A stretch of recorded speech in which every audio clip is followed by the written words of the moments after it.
Welcome to the Refs Roundtable, part of the Wrestling with the Future podcast family of shows. My name is Mike Messier. I'm proud to step up and host this show tonight. Of course, this show is named in the honor of Jeff the Ref Robinson, our good friend. He's no longer with us on this earthly realm, but he's with us in the heavens, so to speak.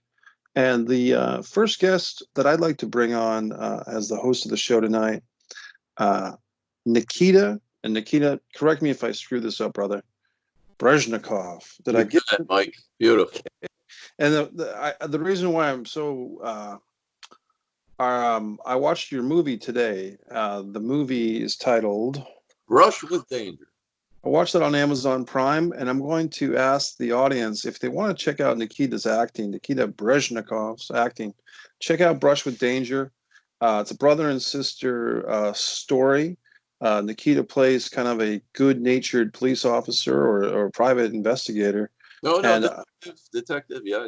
Detective, and it's a good movie. There's martial arts. It's a good story. And if people are looking to see Nikita as an actor, I want them to check that out. Brush with Danger. I saw it on Amazon Prime, but I'm sure there's many ways to see the movie, Nikita. Yeah, they have the regular version available too on Amazon, the DVD, and you can do all that stuff. Now, to give you a quick background on that, Ken, the brother, he was actually a kickboxing champion in Indonesia. And nice.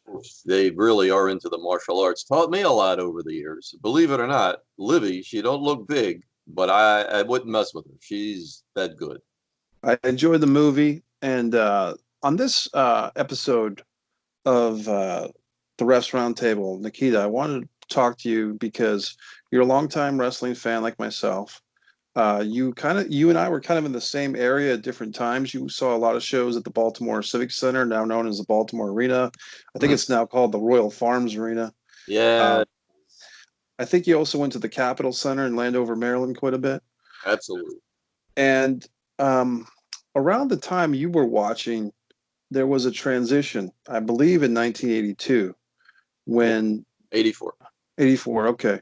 But the ownership changed from Vincent Kennedy McMahon Sr. to Vincent Kennedy McMahon Jr., which I'm not sure if it was 82 or 84, but in any event. You're correct, but that was 83, right between the two. Okay, so we're both wrong. Yeah, the Jr. was taking over, and I could actually refer to May 16th, 1983, because you see him at the entrance to the back stage area, and he's watching what's going on. He's doesn't have a jacket on. He's just in the vest, and he's dressed nicely, but he's in the promoter mode. He's not doing the commentary anymore. Gorilla Monsoon took that over, and Vince was running everything. So yeah, it was right around July of 83. And was that May of 83. You witnessed that at a house show or on TV taping that visually? Yeah, you could see it on the TV taping, actually. Yeah. Nice. And now we fast forward, what is it, 37 years later to 2020, and Dutch Mantel kind of stirred an uproar about a week ago, maybe 2 weeks ago, with a tweet. Good old-fashioned tweeting. Dirty Dutch, who's worked for the WWE as Zeb Coulter and Uncle Zeb over the years as a manager, a mouthpiece, did some great stuff with Jack Swagger, We the People. And but Dutch put out a tweet that got some people excited or curious. And the rumor that Dutch perpetrated was the WWE would be selling. And I think the names that he dropped were ESPN, which is owned by Disney. And I could be wrong, either Dutch or somebody else also threw Fox out there. And of course, WWE has been doing SmackDown on Friday nights on Fox TV. So the point is that in our United States world, which we pride ourselves on freedom of speech and freedom of expression and, different arts, there really is I think it's 6 or 8 major powerhouse entities, big corporations that own a lot of stuff. Yeah. And even if the things that we think we enjoy that are kind of, grunge rock or do it yourself or independent artist aesthetic a lot of that stuff is owned by a bigger company. I think of, if I'm not mistaken, Miramax Films in the 90s had like this edgy kind of vibe to it, but I could be wrong. I thought they were owned by Disney. I could be wrong on that, I don't know. but what I want to talk about tonight with you, Nikita, is hypothetical, hypothetical situation. If the WWE is to sell, um, what would be the change for both WWE sports entertainment and professional wrestling at large? And I do want to kind of, before we go too much further into the conversation, just so everybody knows, I'm talking hypothetical. I'm talking what if. I have no inside scoop beyond what everybody else does in Twitterville and Dave Meltzer Observer and all these wonderful sources that have the inside scoop, or they think they do. Not claiming to have any inside scoop, folks. This is just a fun conversation. We're a couple of creative guys here, Nikita and myself, and I think this little existential journey might be interesting fodder to discuss. So, and the reason why I brought up the previous change of ownership, Vince McMahon paying, I think he paid his father $1 million for WWF or WWF at the time, was because that was like an in-family transition, father to son. Um, People aren't thinking this is going to go down like this time. They're thinking it might be, Vince as still the primary owner to another major, huge company like an ESPN, and the whole idea of Shane McMahon or Stephanie McMahon and Triple H, her husband, inheriting this powerhouse of a sports entertainment pro wrestling company, it seems to be kind of put on a different level because people are guessing that a different company would buy. So, Nikita, what are your opening thoughts given all that? Well, first of all, if it came from Dutch, it's got to be. He's a wild guy, but he's no baloney. He'll put it out there. He's got the balls to do that. So he'll make sure what he's saying, he can back it up. Now, will it happen? Well, after this XFL debacle, and I believe personally, again, no inside information, that was just a strategic move, like when you file bankruptcy. People used to hang their head and almost want to do suicide, but it's like, it's a maneuver. It's not the same connotation it used to have. So Vince is not a dumb guy. The XFL was never, ever going to chase the NFL out of the game, no more than some backwater indie promotion would chase Vince out of the game. It's just not going to happen. So was he preparing? I would say yes, because then I'll tell you why. For the amount that I know of the man and watched through the years, and he is my favorite announcer of all time, without a doubt. Vince McMahon. Vince McMahon. He did the best job. He could deliver it normal. He didn't get goofy and scream and holler like a carnival barker. He was great at it. But he would eat, sleep, and shit wrestling. He was the biggest fan there ever was. And he's got a big attitude and a big ego. And I really believe, I don't know his age, 70 something, He's 72 or 74 now, yeah. Okay. He knows he's starting to see, like, the lights are starting to dim. Even if he's here another 10 years, or who knows what else is going on.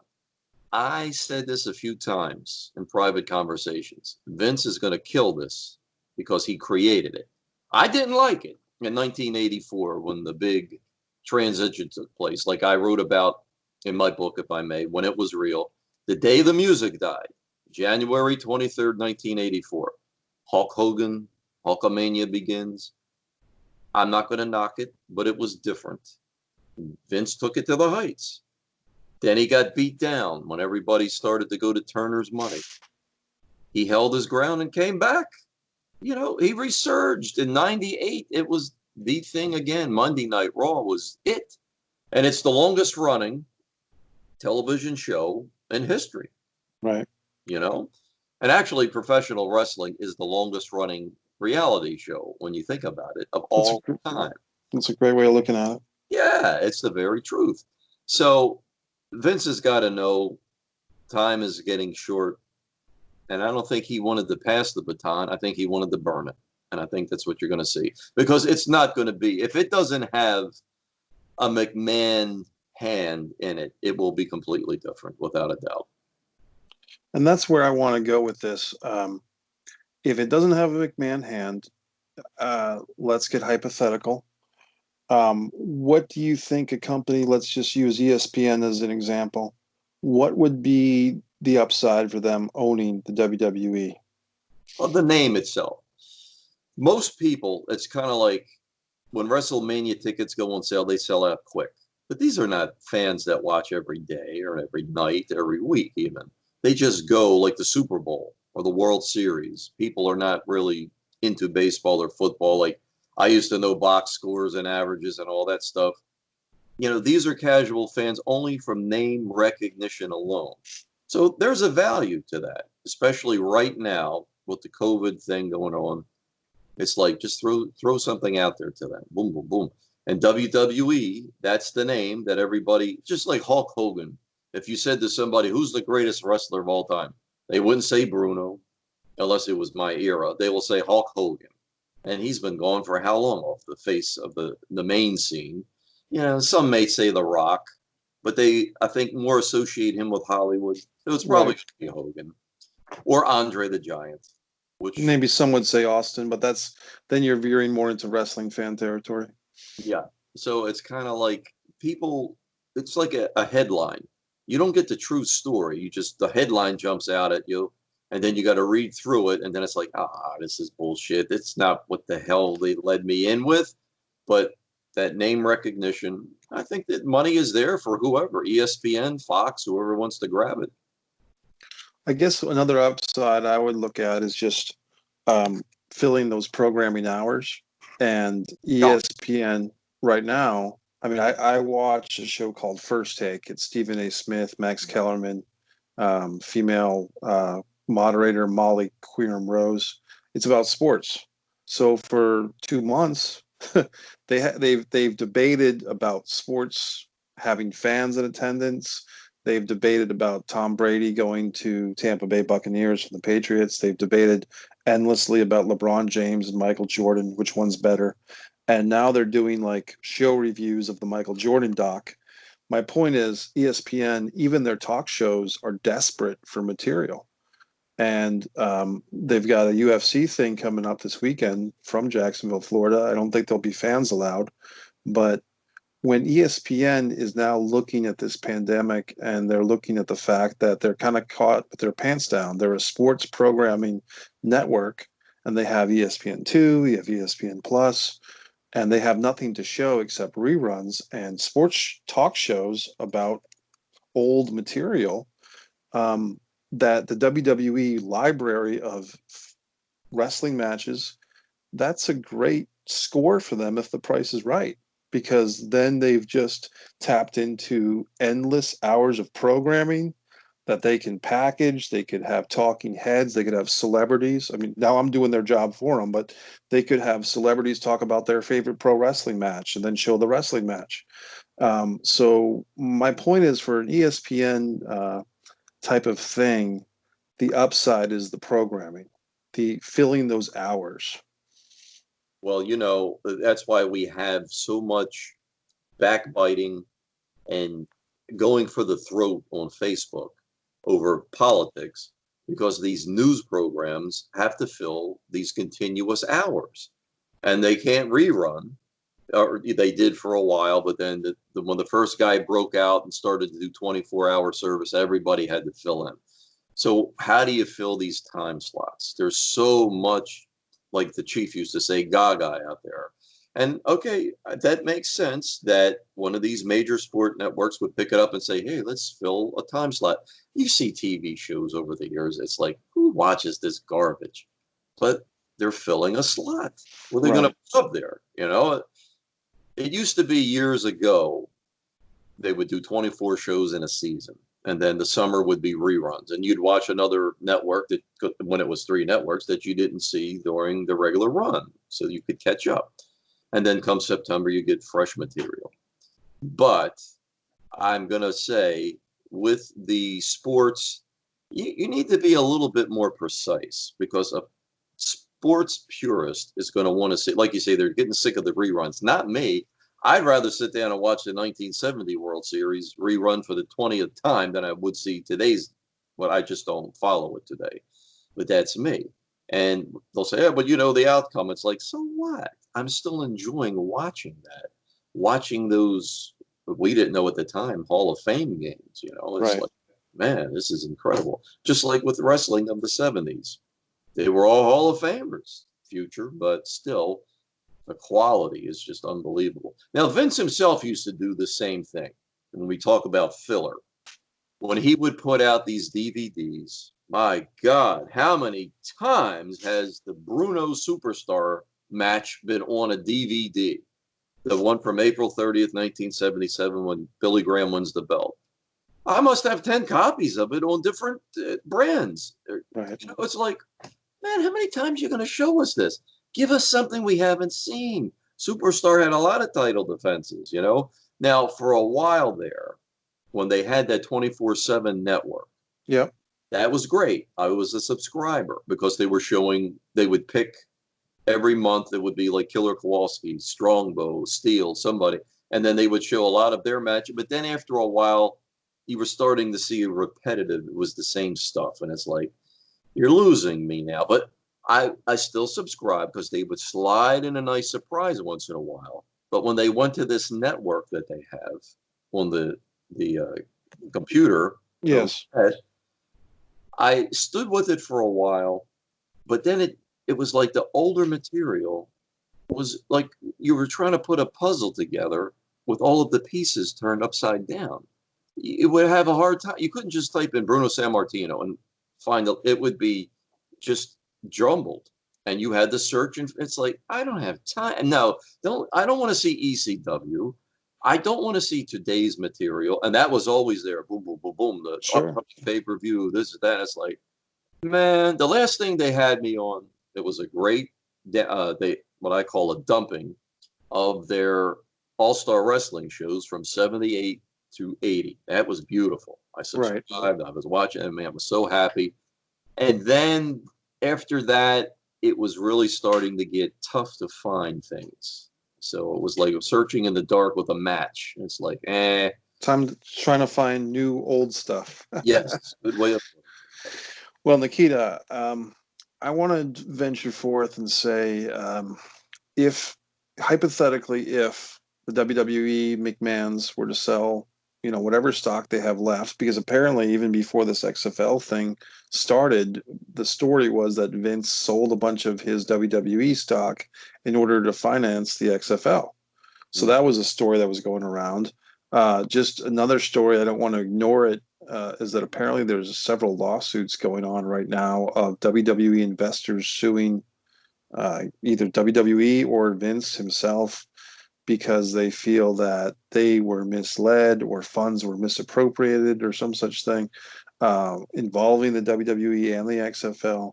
WWE had some controversy attached to it the last couple of years with their shows in Saudi Arabia.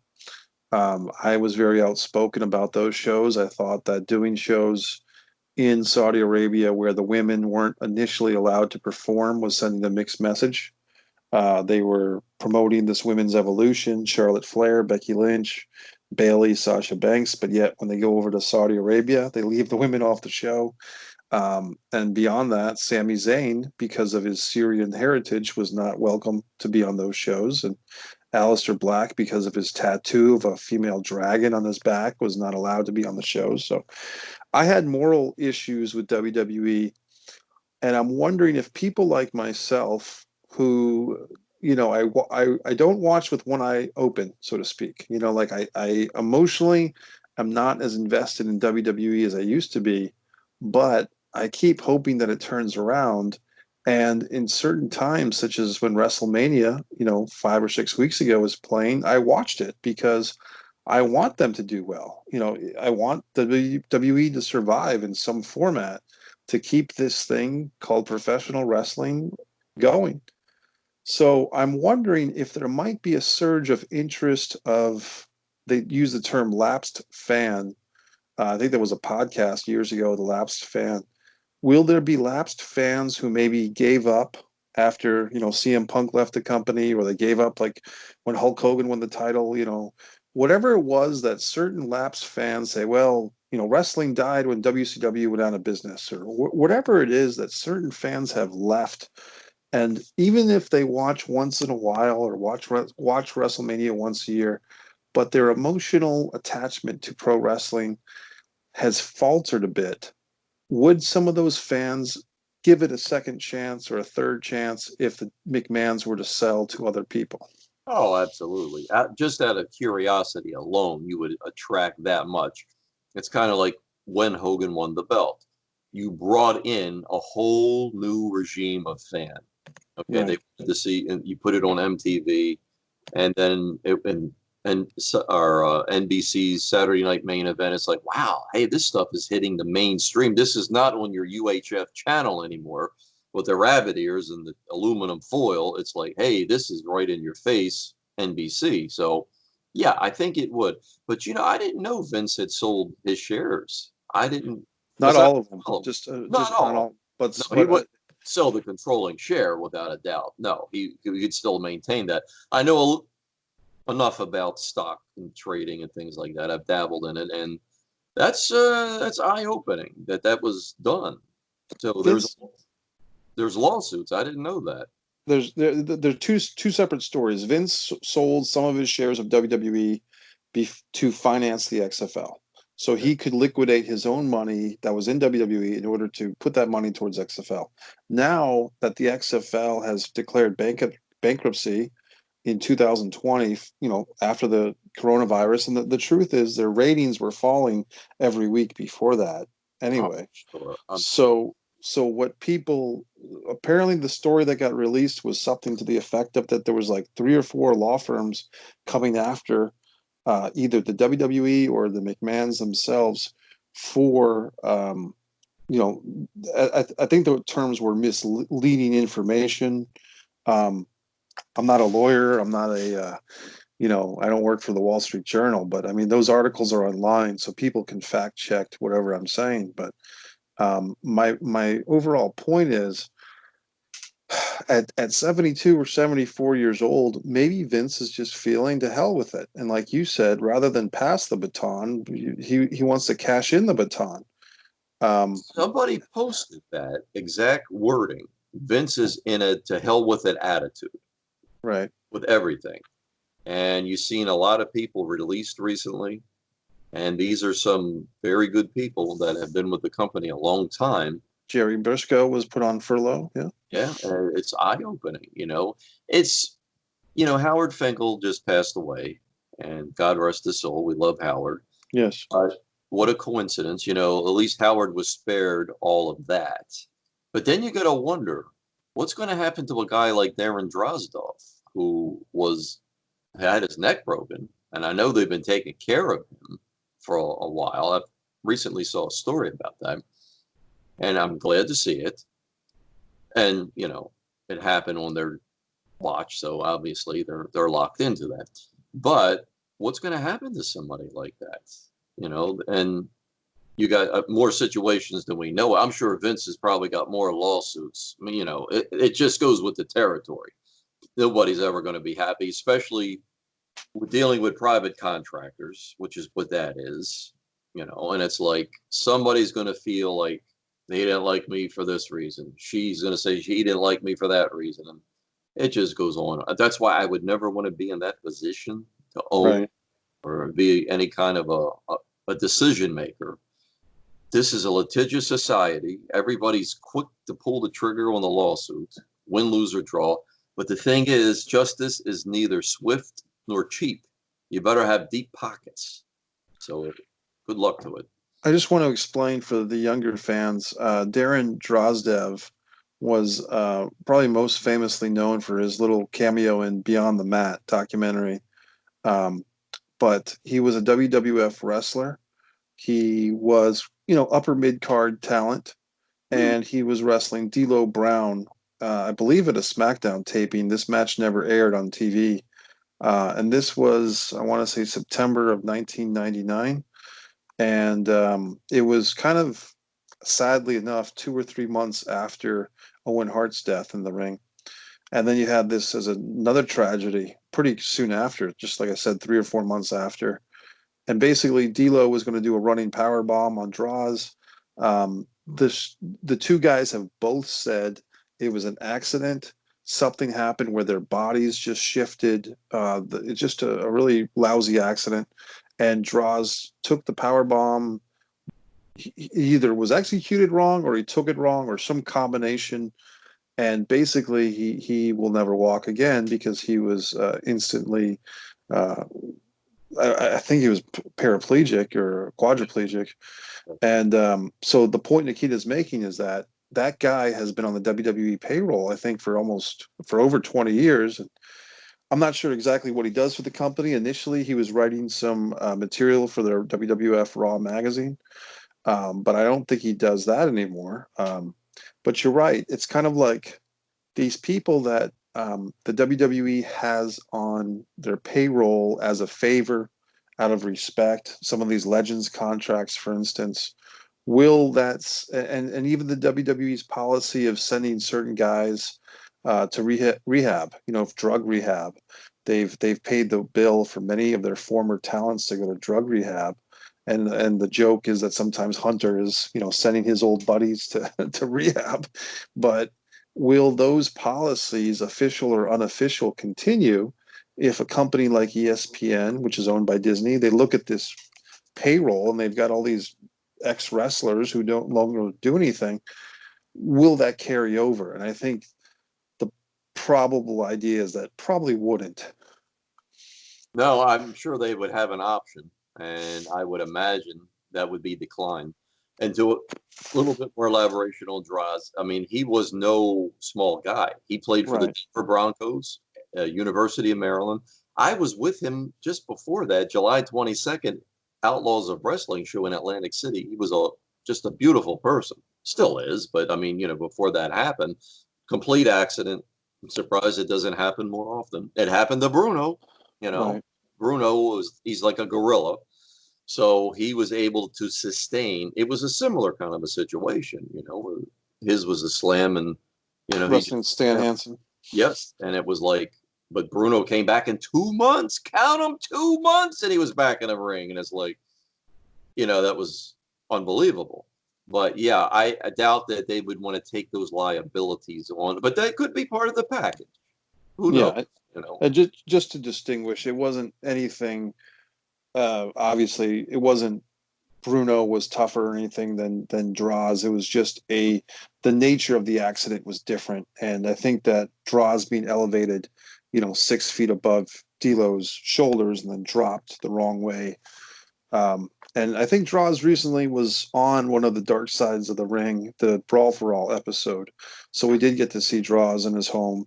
I saw a picture of him recently. Yeah, and look, this guy, his spirits are unbelievable. So, It's like, wow, his attitude is like, gee, he's remarkable.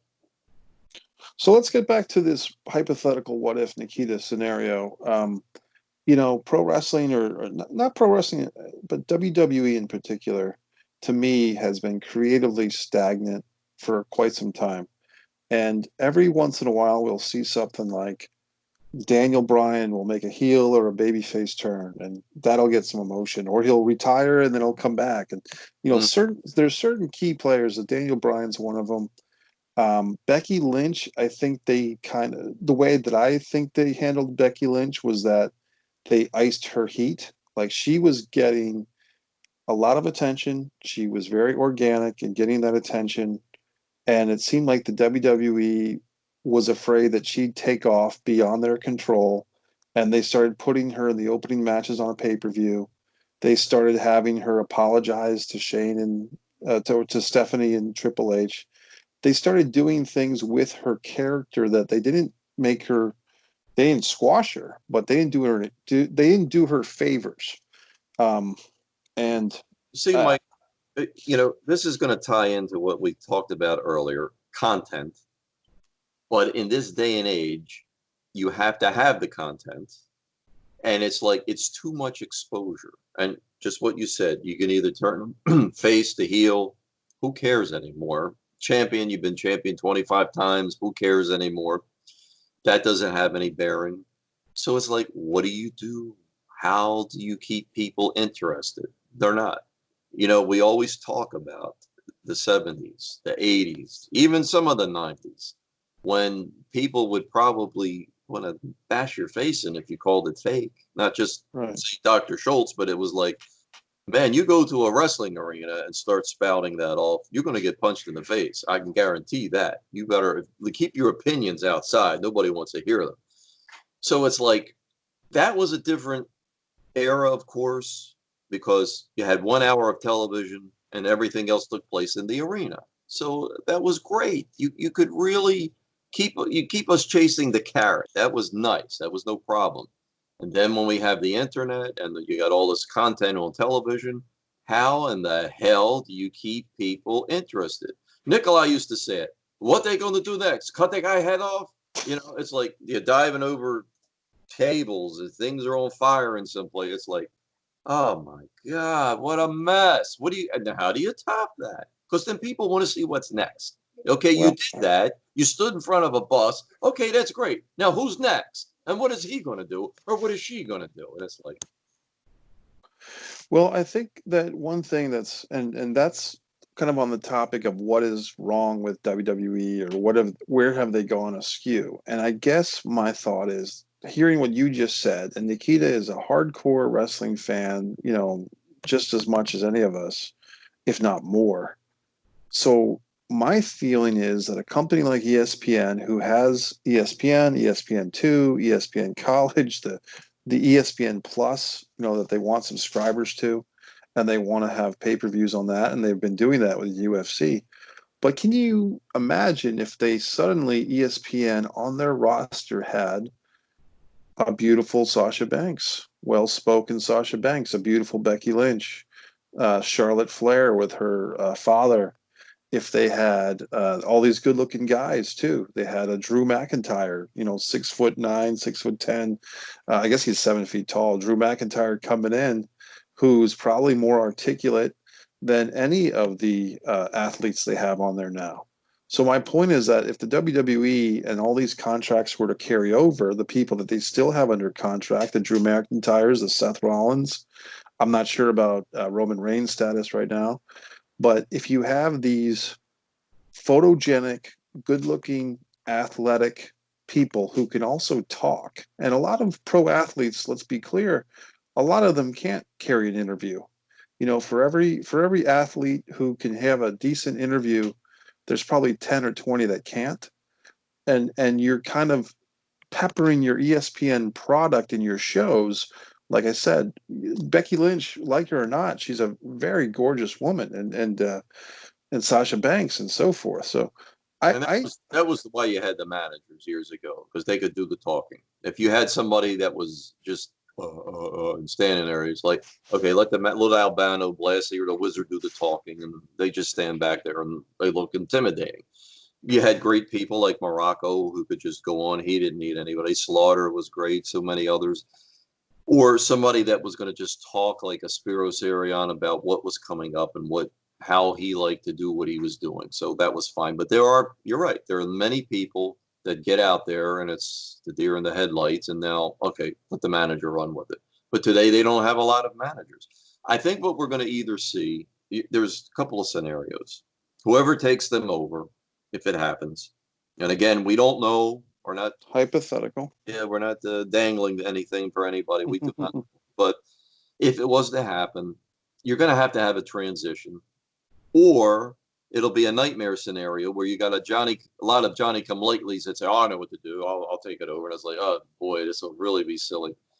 Or they'll just do it the right way, have a transition team. You know, let maybe the McMahon family that's running it now kind of get it going, or they'll keep them on. Maybe they'll put them on a payroll even. But if you just try to flip this and try to make it a whole different animal, make a giraffe out of a lion, it's going to be ridiculous. Nikita, let's go for a few minutes into the past. Now, this show is Wrestling with the Future, the Refs Roundtable. So with that theme of the future, that's where we're having this hypothetical scenario. But I want to kind of explore the idea of, and I've been doing some research. There's a lot more research to do. But I mean, things like the Georgia Wrestling War of the 1970s, where you had Ray Gunkel was a promoter in Georgia of NWA wrestling. And apparently, after a match with my buddy Ox Baker, Ray passed away. And Mhm. so Ray had this beautiful, really gorgeous woman. Ann Gunkel was his young wife. Yeah. And apparently she thought, hey, I'm the widow. I should run this wrestling territory. And a lot of the boys, the wrestlers said, yeah, we're going to go with Ann. But apparently Bill Watts was somehow involved from what I saw today. Maybe I got the information wrong, but there was a wrestling war that lasted several years and at least 2 years before it could be worked out and they got things cleared up. And then the same Georgia area as a hotbed, eventually eight years later or so, you had Black Saturday, the WWF, Vince McMahon once again taking over the Saturday night WTBS show. And it just got me thinking about some of the history of different wrestling promotions coming and going, AWA, World Class. Nikita, what are your thoughts on some of the history of wrestling promotions that have come, gone, territory wars, promotional wars? Well, back in the 70s, then they all worked together. Now, I can only speak of the East Coast, which is what I was associated with as a fan. I was just a punk kid back then. But we knew what we had. Madison Square Garden was Black Friday every month. That was the anchor of the company. So they had to, if they didn't come out in the black, like businesses do on Black Friday, then the whole situation was going to fail. But yet you had, and what people fail to understand, the championship wrestling show was always geared towards what was coming at the Garden. It's great if Phil Zacco in Baltimore and Philadelphia could play off of that, and he would. But they would have their own little things going on in Baltimore, like Bobo Brazil, when he carried Baltimore for the summer of 73. A lot of people didn't know what was going on because we didn't have television there, but we knew it. And then North Attleboro every Friday night, Jack Witchy's place, they would have their own little thing going on.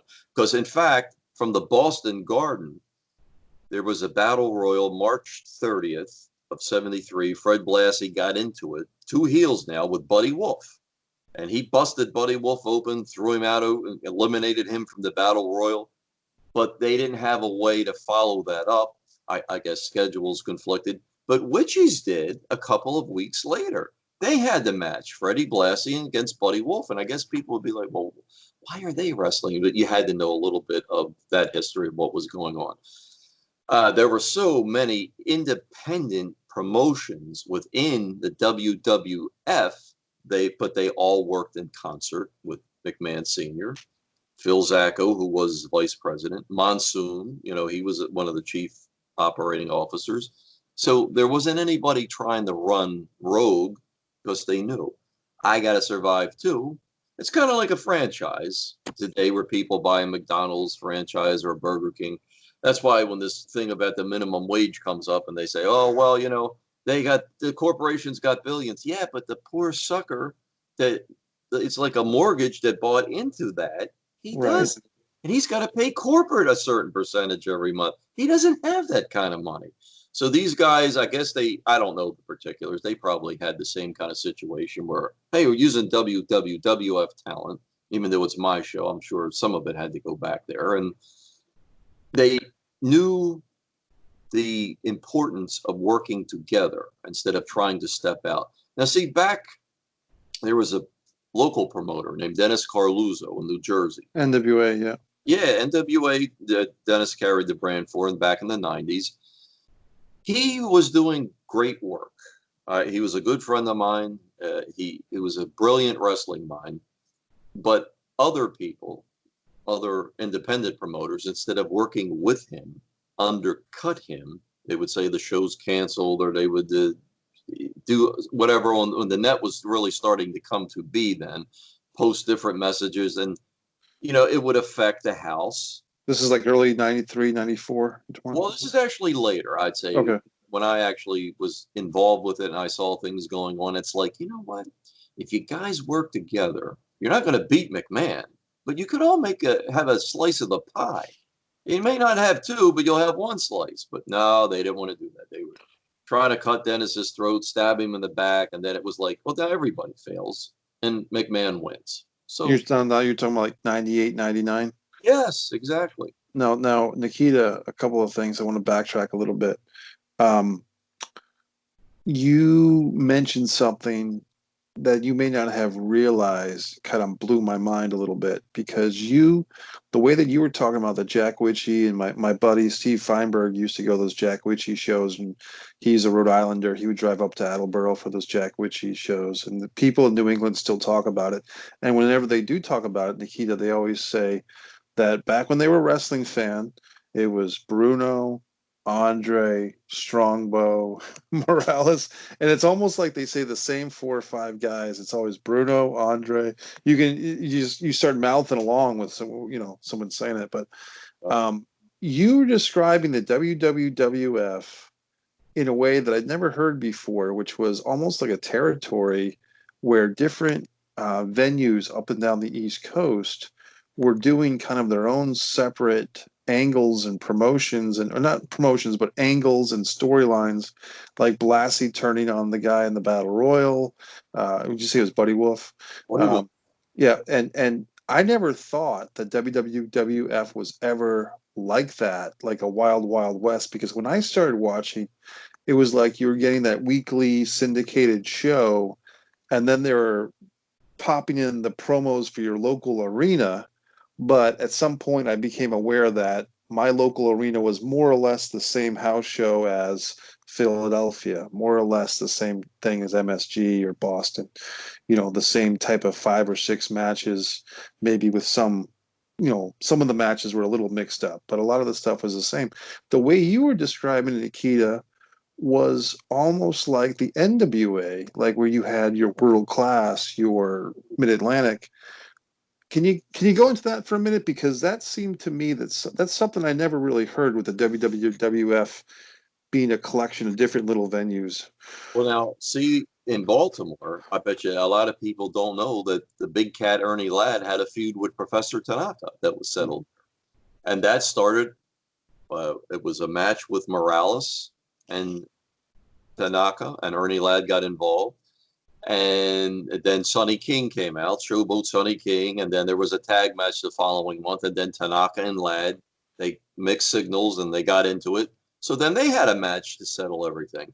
And it was like, yeah, that was really cool for us in Baltimore. But people outside of that area, they had no clue that was going on. Now, there were some nice magazines. The Ring Wrestling, or the Ring Wrestling magazine back then, was really good for reporting things like that. Legitimate stories with legitimate results. Once in a while, you could find those gems. But basically, you had to be there or you didn't know that was going on. And they would run like this day in 1978. For me, it's still May 6th. So it was Ken Patera was going to wrestle Backlund. Now, I didn't even know what was going on. We thought Patera, we were told, because they shot a quick promo for that day, wasn't behind the ring or in front of the ring with the ropes behind. It was a curtain. So they must have slapped this together quick. They said, well, there's been a shifting that has taken place between the managers, Blassie with Arion and Albano with Patera. And now we have Spiros Arion's going to wrestle Backlund tonight. And it was like, oh, they're trying to screw Backlund up with he's training for Patera. And it's like, it's all bullshit because Patera left the area. He got pissed off. Right. He came back for one more match in the Garden, but to get that payday, but that would satisfy that debt. But he was done. And we didn't know about it. But that night, instead, we got to see Arion against Backlund. And it was great, even though he came in expecting Patera against Backlund. And it was like, but we had that buildup as we went into the arena that night. But again, you didn't know what Boston had going on. Nobody knew what was going on in Philadelphia because we didn't have the net. And man, these small places like Gene Dargan, he was a promoter in Pennsylvania. I saw his name come up not long ago. People brought him up, and he in Steubenville, Ohio. That was kind of like the last stop before you crossed into the next territory. So Steubenville had their things going on, and again, you would have like Putski and Maivia teamed up a lot throughout the East Coast before Maivia had his heel turn. But you didn't really hear about that because it wasn't on television. Now, if you went to the arenas, which this night, again, Maivia and Putski teamed up against the Graham brothers, that was just like, wow, people were crazy for that. I mean, we loved Putski, we loved Maivia, and to see Superstar with his brother, that was just like, wow, because they didn't really do much with that and throughout the entire WWWF.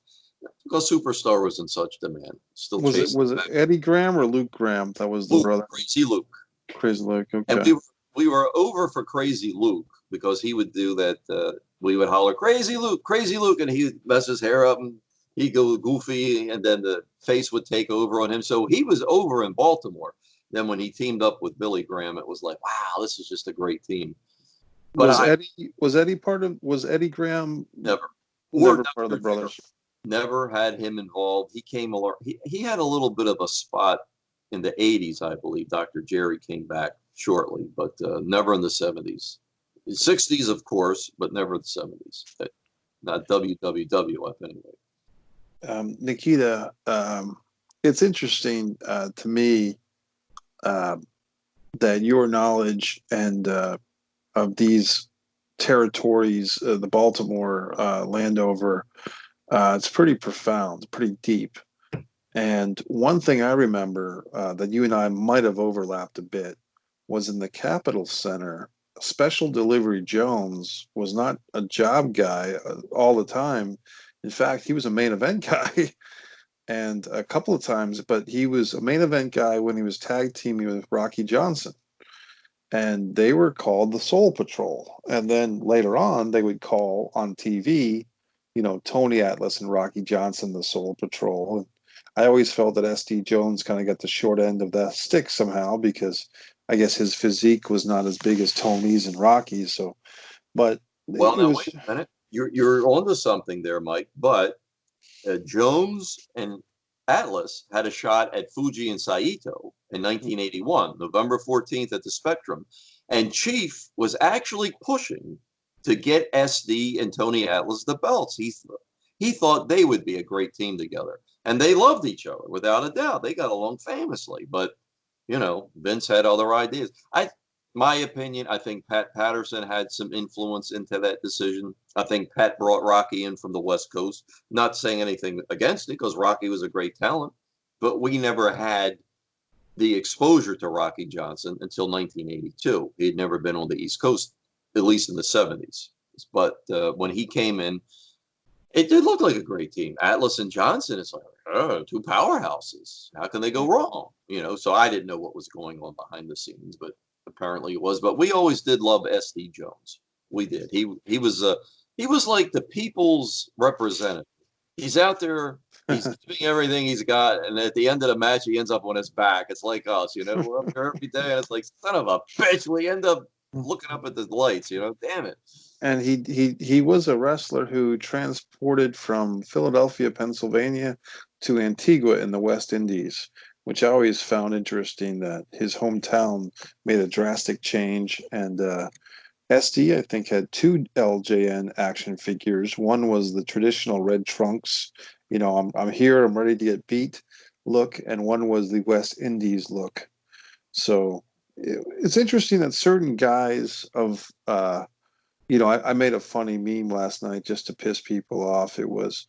This was a meme I put in a wrestling group called Old School Wrestling on Facebook. I said, it is politically incorrect to call preliminary wrestlers jobbers. The correct term is star builders. And I put this meme in a wrestling old school group just to see what would happen. And I got so many comments, so many ups, downs, people defending what I said.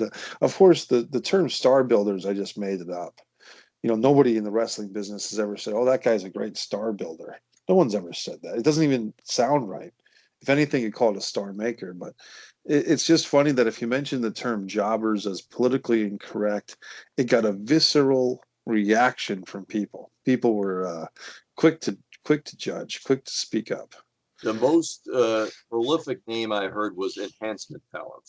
Yeah. Yeah, people use that one a lot, which is fine.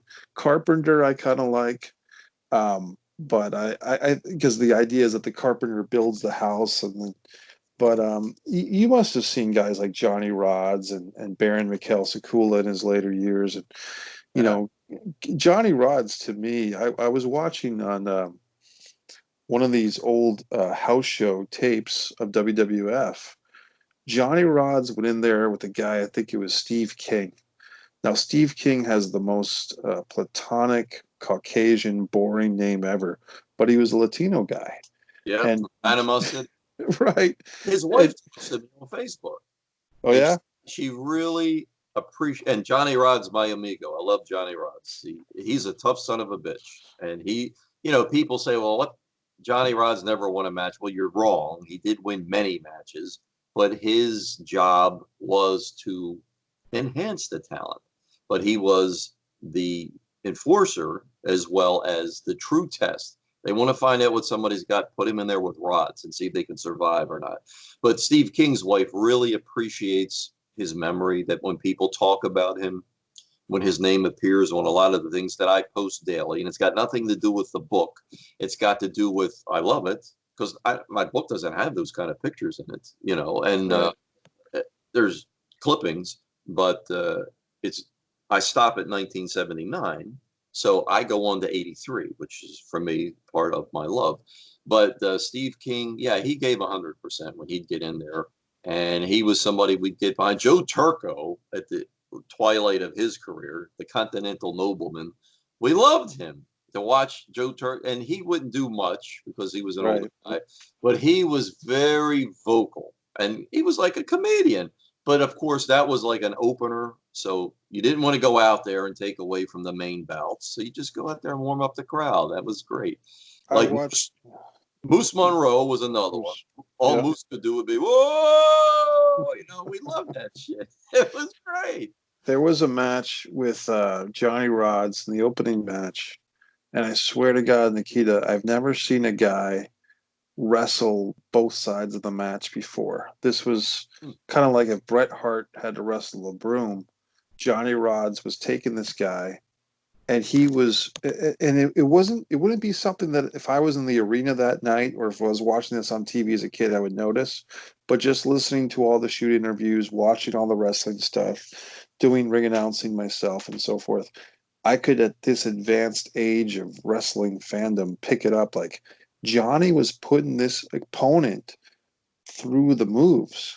Like even when the other guy was doing the move on Johnny, Johnny was expertly kind of manipulating this guy. And I was like, Johnny Rods he's not wrestling himself, but he's wrestling both sides of this match. And I was very impressed. We're coming up on the hour, and I do want to make the show about an hour long, Nikita. So we got about 4 minutes to talk, and I just think that it's an exciting. Let's face facts, folks. We want to encourage everybody, if you're going out and about, wear your masks or your neck gaiters or your bandanas across your mouth. And what people don't realize, just to change gears real quick, is the reason why I say that is because some of us might be out there as holders of this coronavirus, not even realizing it. And if you are covering your mouth and your nose, you're doing a public service for other people to not spread this thing.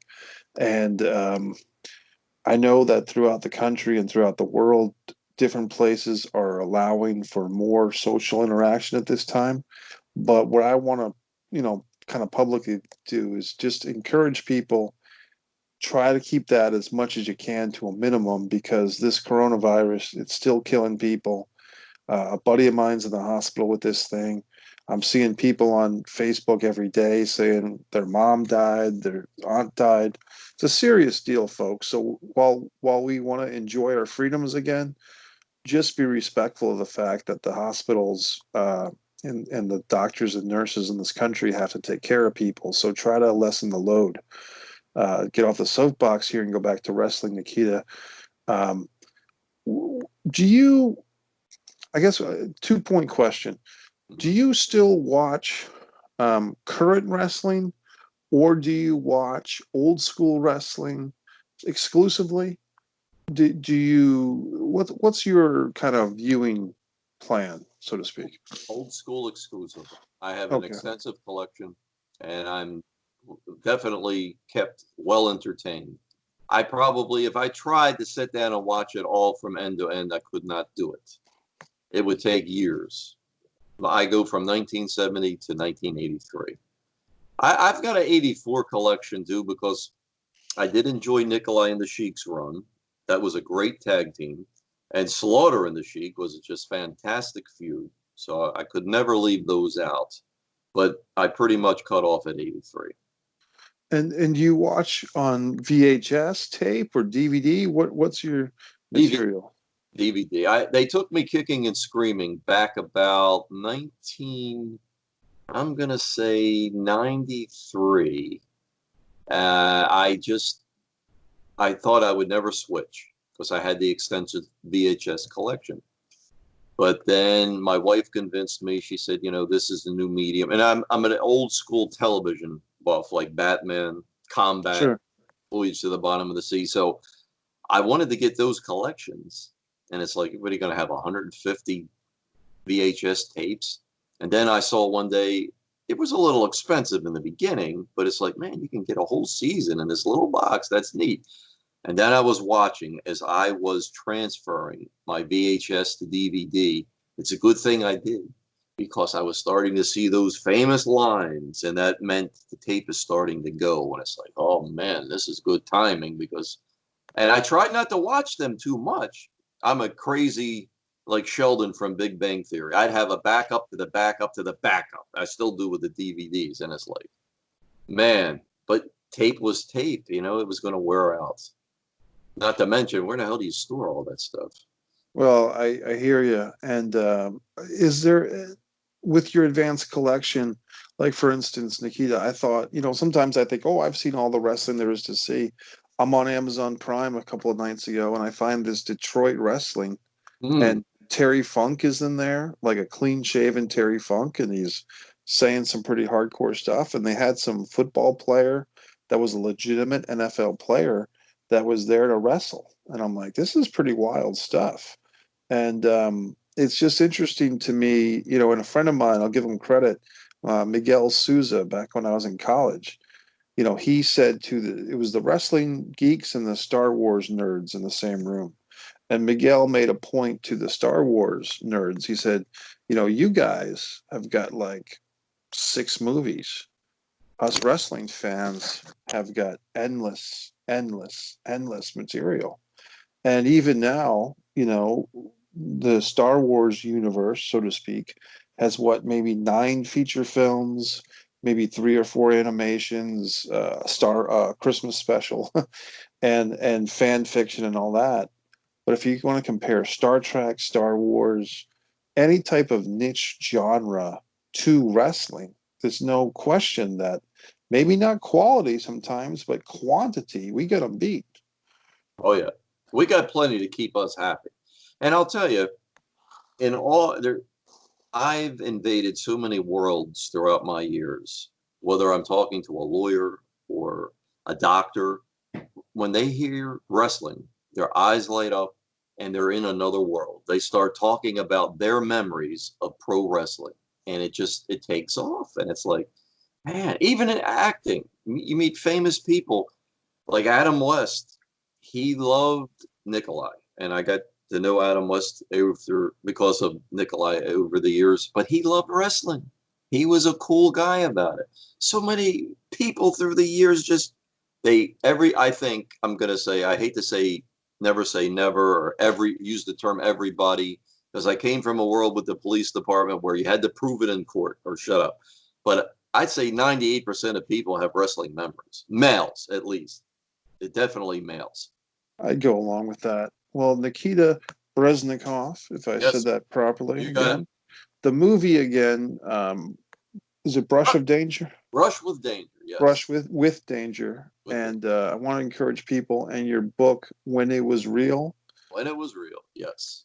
And listen, I'm on Cameo too, and I just posted. Here's the When It Was Real, and I do a Cameo.